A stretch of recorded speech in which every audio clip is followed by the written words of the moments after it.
भयावह गांव की रात एक पुराना गांव था जिसके पास एक सुनसान मस्जिद खड़ी थी।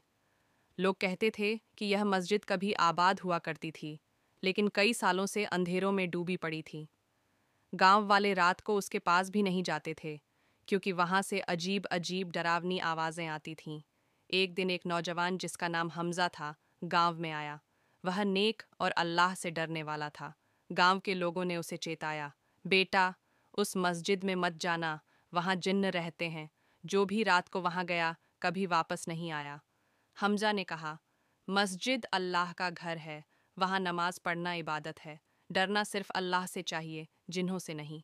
रात को जब पूरा गांव सो गया, हमजा वुजू करके उस सुनसान मस्जिद की ओर चल पड़ा। अंदर जाते ही ठंडी हवा का तेज झोंका आया। दरवाज़ा अपने आप बंद हो गया। अंधेरा छा गया। अचानक दीवारों से फुसफुसाहट सुनाई देने लगी, जैसे कोई कह रहा हो, यह जगह हमारी है, निकल जा, निकल जा। हमजा ने दिल मजबूत किया और अजान देने लगा। जैसे ही अजान की आवाज़ गूंजी, मस्जिद के कोनों से खौफनाक चीखें उठीं।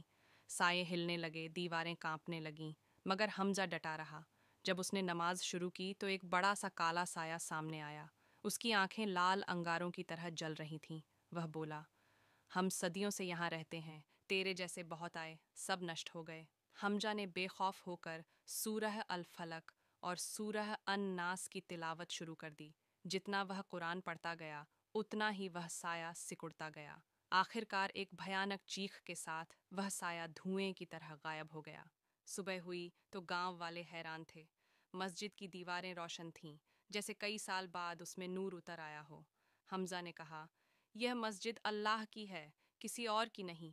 जो कुरान और अजकार को थाम ले, उसे कभी किसी जिन्न या शैतान का डर नहीं होता।